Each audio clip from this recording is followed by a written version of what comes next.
ഹേ one ഒരു Ford എക്കോസ്പോർട്ടിൻ്റെ brake pad changing ആണ് നോക്കാൻ പോകുന്നത്. അപ്പോൾ അതിന് വേണ്ടിയിട്ടുള്ള ടൂൾസ് എന്തൊക്കെയാണെന്നുള്ളത് നമുക്ക് ജസ്റ്റ് ഒന്ന് പരിചയപ്പെടാം. ഒരു പിസ്റ്റൺ പുള്ളർ റിലീസ് ചെയ്യാനുള്ള ഒരു 22-ൻ്റെ റിങ്, 10-ൻ്റെ റാച്ചറ്റ് കോമ്പി, ഒരു മൈനസ്, 10-11-ൻ്റെ റിങ്, 7mm അല്ലെങ്കിൽ പിന്നെ ചെറിയൊരു ഹാമറും. ഓക്കെ ഗൈസ്, അപ്പം വർക്ക് സ്റ്റാർട്ട് ചെയ്യുക. വണ്ടി പൊക്കിയതിന് ശേഷം സൈഡ് ടു സൈഡും ബോട്ടം ടു ടോപ്പും നന്നായിട്ട് ഷെയ്ക്ക് ചെയ്യുക. ഷെയ്ക്ക് ചെയ്യുന്ന സമയത്ത് നോയ്സോ അല്ലെങ്കിൽ പ്ലേയോ അങ്ങനെ എന്തെങ്കിലും ഫീൽ ചെയ്യുന്നുണ്ട് എങ്കിൽ സസ്പെൻഷൻ റൂട്ടിൽ സ്റ്റിയറിംഗ് സൈഡോ അല്ലെങ്കിൽ ലോറാമിൻ്റെ സൈഡിലോ ബുഷിൻ്റെ വിഷയങ്ങളൊക്കെ ആയിട്ട് പ്രശ്നങ്ങളുണ്ടെന്നാണ്. ഇതിനെ കുറിച്ചൊരു ഡീറ്റെയിൽ ആയിട്ടൊരു വീഡിയോ ചെയ്യുന്നുണ്ട്.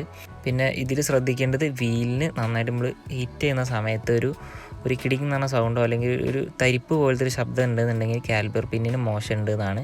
അപ്പോൾ നമ്മൾ കാലിപ്പർ പിന്ന് അയച്ചിട്ട് ഗ്രീസ് ചെയ്യണം, അല്ലെങ്കിൽ പിന്ന് റീപ്ലേസ് ചെയ്യുകയോ ചെയ്യണം. ഈ വണ്ടിക്ക് ഇപ്പോൾ അങ്ങനത്തെ വിഷയങ്ങളൊന്നുമില്ല. അപ്പോൾ ഇതൊരു ക്വിക്കായിട്ടുള്ളൊരു വീഡിയോ ആണ്. കാലിബറിൻ്റെ സ്പ്രിങ് റിലീസ് ചെയ്തതിന് ശേഷം ബാക്കിൽ കാലിബർ പിന്നിൻ്റെ ഒരു ചെറിയ ബൂട്ടും അതിന് മേലൊരു ക്യാപ്പുണ്ട്. ആ ക്യാപ്പ് നൈസായിട്ട് മൈനസ് വെച്ചിട്ട് തിക്കുക. അപ്പോൾ അതിൻ്റെ ഉള്ളിലുണ്ടാവും ഒരു 7mm വെച്ച് ലൂസ് ചെയ്യുന്നൊരു എല്ലങ്കി. അതായിരുന്നു അതിൻ്റെ കാലിബറിൻ്റെ പിന്ന് വരുന്നത്.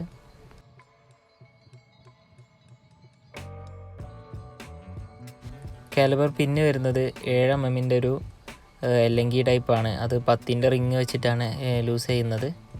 പിന്നീട് ഒന്നുകൂടി വർക്ക് ഈസിയാക്കാൻ വേണ്ടിയിട്ട് റാച്ചറ്റ് കോമ്പ് ഉപയോഗിക്കുന്നുണ്ട്.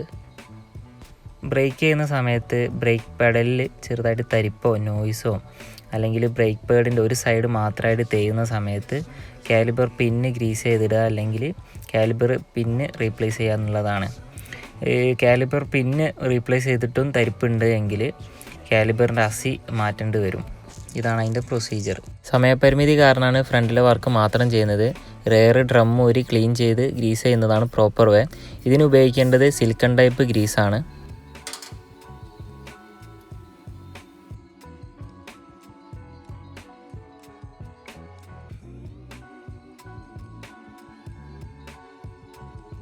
വെൻറ്റിലേറ്റഡ് ടൈപ്പ് റോട്ടറാണ് വരുന്നത്. റോട്ടറിന് വേറെ കുഴപ്പങ്ങളോ കാര്യങ്ങളോ ഒന്നുമില്ല, ഗ്രൂവ് ആയിട്ടും ഒന്നുമില്ല.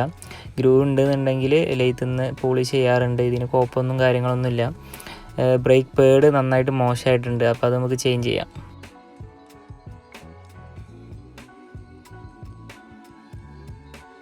ബ്രേക്ക് പേഡിന് 1500 മുതൽ 2500 വരെയുള്ള റേറ്റിലുണ്ട്. കമ്പനികൾക്കനുസരിച്ച് ചെറുതായിട്ട് അങ്ങോട്ടും ഇങ്ങോട്ടൊക്കെ മാറ്റങ്ങൾ വരാറുണ്ട്.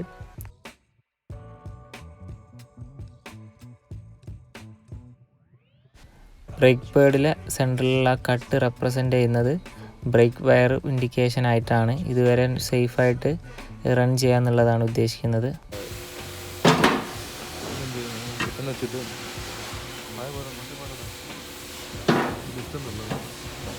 പിസ്റ്റൺ തള്ളുന്നതിന് മുന്നേ ആയിട്ട് ബ്രേക്ക് ഫ്ലൂയിഡിൻ്റെ ക്യാപ്പ് റിലീസ് ചെയ്യുക.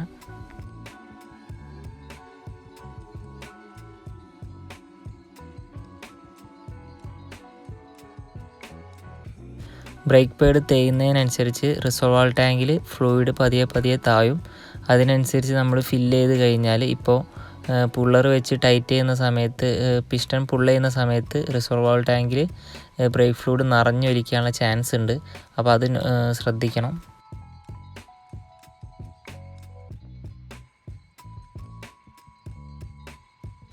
പിസ്റ്റൺ പുള്ള് ചെയ്യുന്നത് സാവധാനം ചെയ്യണം, ഡാമേജ് വരാൻ ചാൻസ് ഉണ്ട്.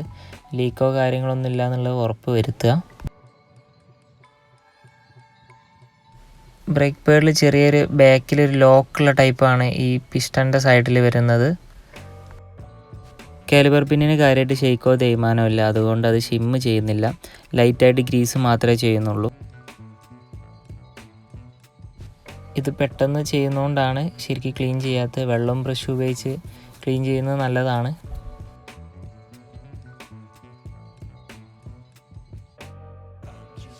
കാലിബർ സെറ്റ് ചെയ്യുന്ന സമയത്ത് അതിൻ്റെ ബ്രാക്കറ്റിലേക്ക് ഒന്ന് പുഷ് ചെയ്യുമ്പോൾ ജസ്റ്റ് ഒന്ന് ബാക്കിലെ ആ കാലിബർ പിന്നൊന്ന് പ്രസ് ചെയ്യുക. അന്നേരം കറക്റ്റിൽ അതിൽ ഇറങ്ങി നിൽക്കും.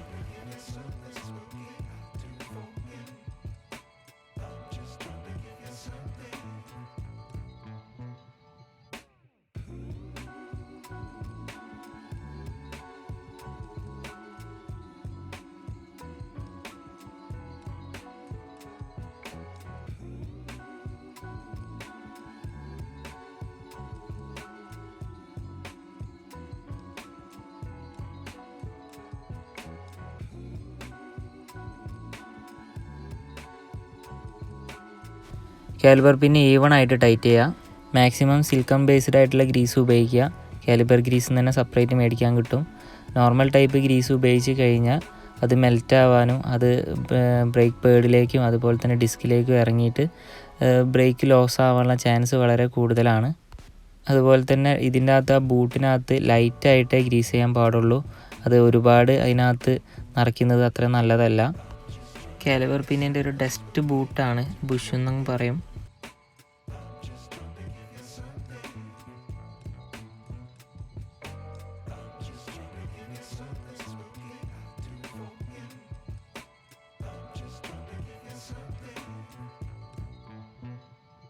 കുറച്ചൊന്ന് അകലം നിന്നിട്ട് കാലിബർ സ്പ്രിങ് ഇതുണ്ടാവും നന്നാവുക. അത് തെറിക്കാൻ നല്ല ചാൻസ് ഉണ്ട്.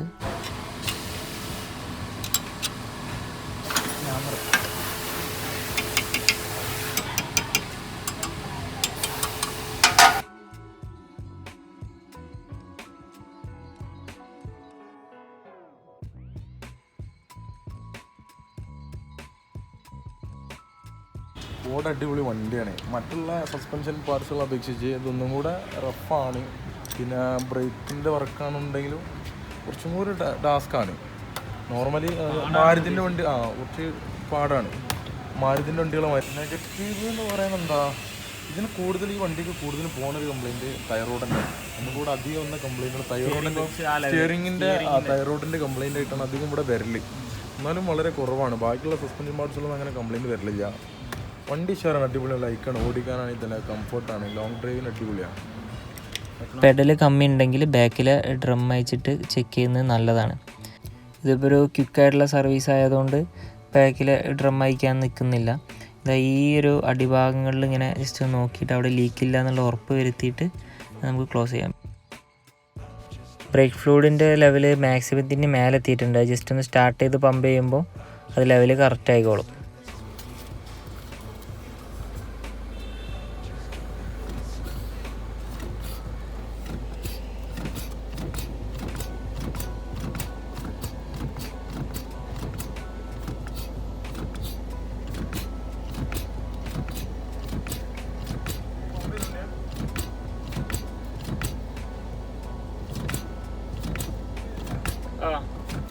ഓക്കെ ഗൈസ്, അപ്പം ബ്രേക്ക് ഫ്ലൂയിഡിൻ്റെ ലെവലെല്ലാം കറക്റ്റ് ആയിട്ടുണ്ട്.